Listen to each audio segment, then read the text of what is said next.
G'day everybody. So I'm doing this video from one of my big local hypermarkets here in Taiwan. So I live in central Taiwan.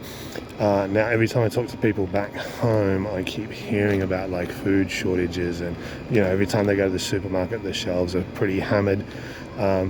So I wanted to come in here this morning, and I'll try and do another one like sort of like later in the day, and then one in the evening, just to kind of get a bit of an idea of what the food and the supply situation looks like here in Taiwan.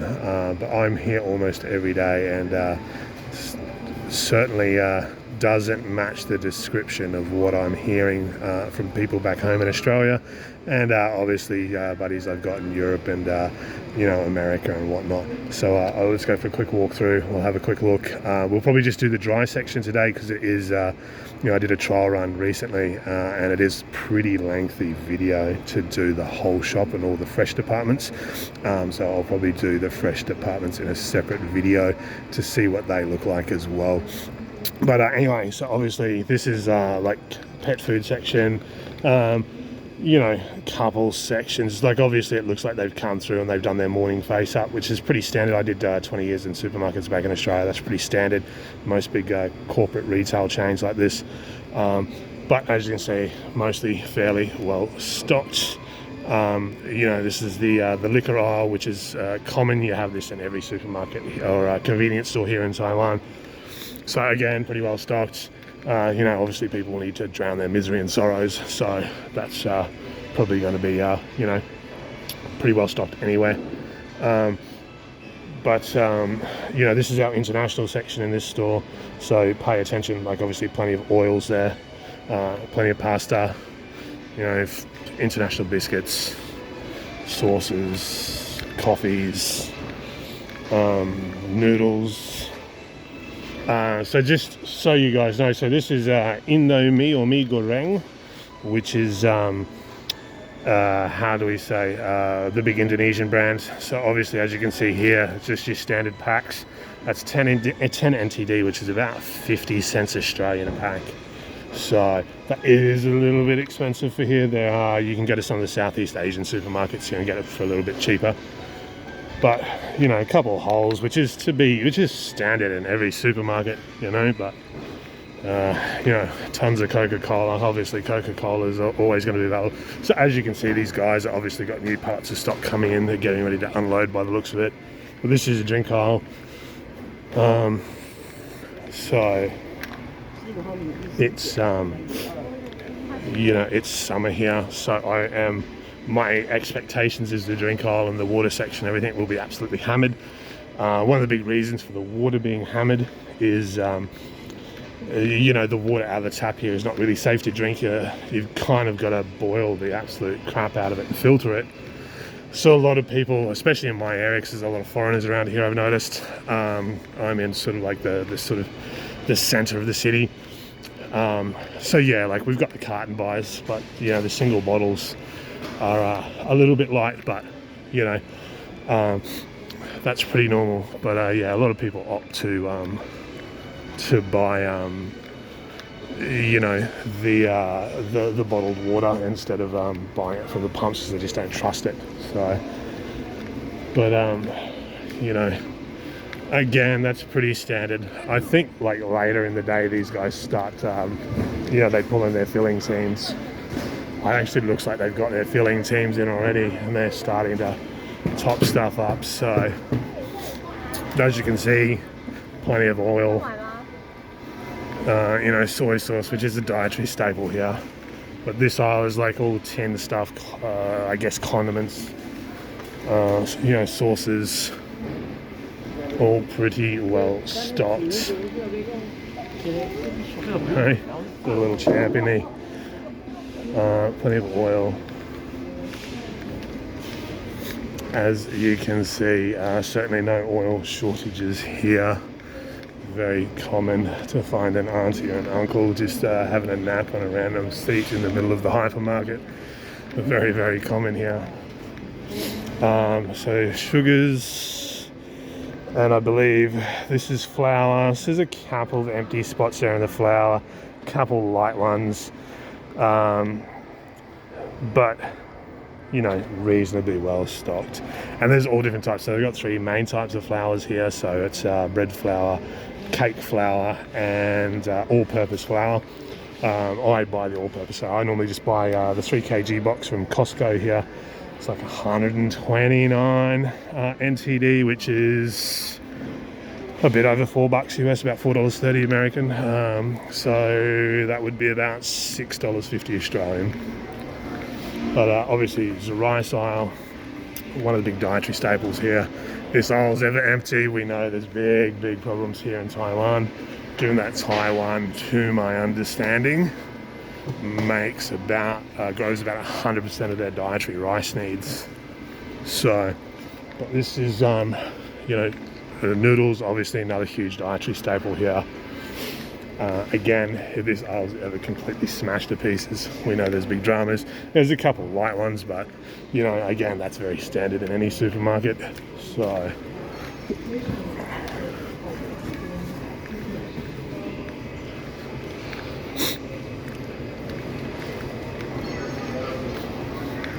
we're coming into like the chips and the snacking section.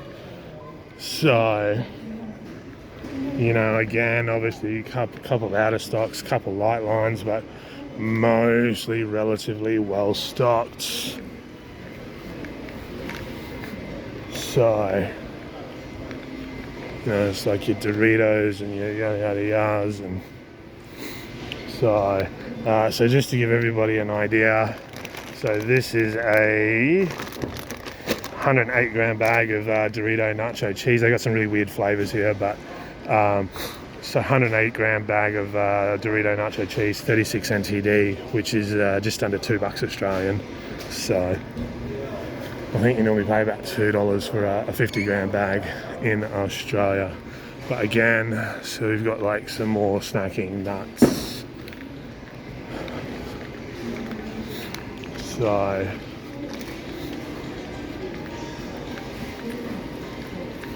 you know, fruits and stuff, cookies. These are egg rolls, this section here, so they're actually pretty good. And they start at like, what's the cheapest one? 30 NTD for a box, which is about $1.50 Australian or $1 American. They're actually pretty good, they're pretty tasty. So a bit of a sweet snack, but you know, just got normal crackers and stuff. So we've got like fancy teas, I think, and syrups, or breakfast teas maybe. You know, cookies. We've got the confectionery section. Again, confectionery section, because it's all bad for you, so it's always well stocked. It's not actually a very fast moving section here, unlike the West, where you literally have like an aisle and a half of like confectionery and shit. It's very small section here. It's not a big thing. It's not a big part of the culture. You know, Oreos. I have no idea what that means about Oreos, but that's a 3-pack of Oreo biscuits, 95 NTD, which is just under $5 Australian, just over $3 US. So,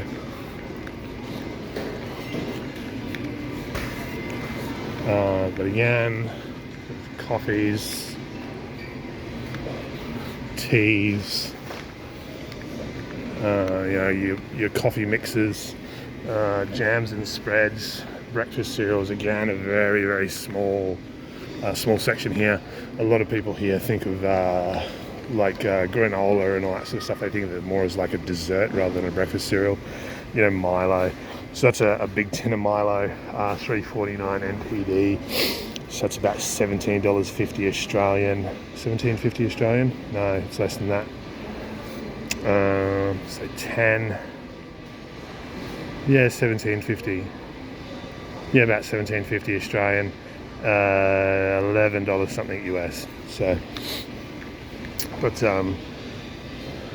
you know, now this is the section that we've been hearing a lot about.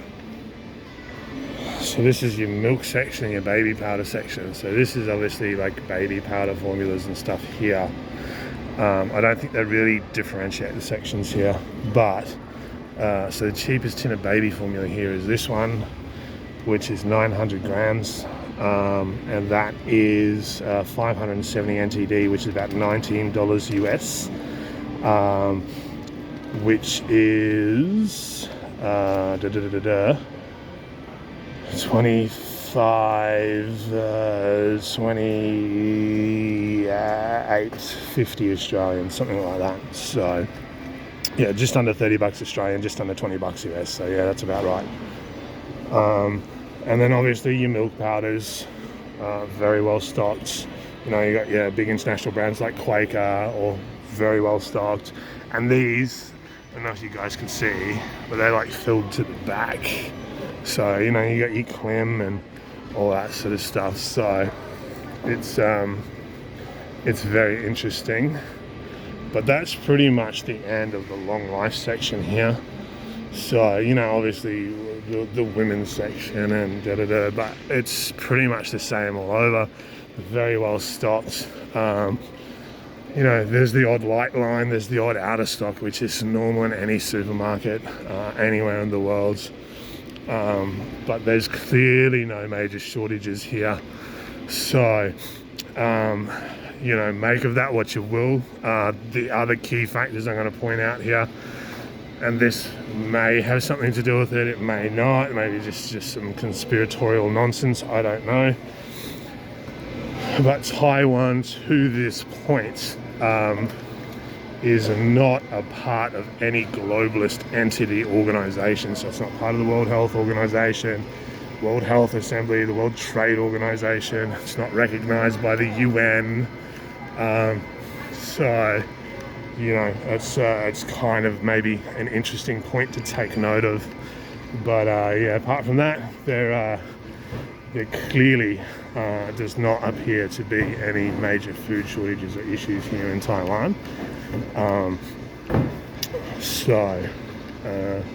You know, if your country doesn't look like this, and maybe 6 months ago it did, then I would certainly be sending an email to my elected official, and I'd be asking them for a very, very in-depth cut the bullshit, please explain.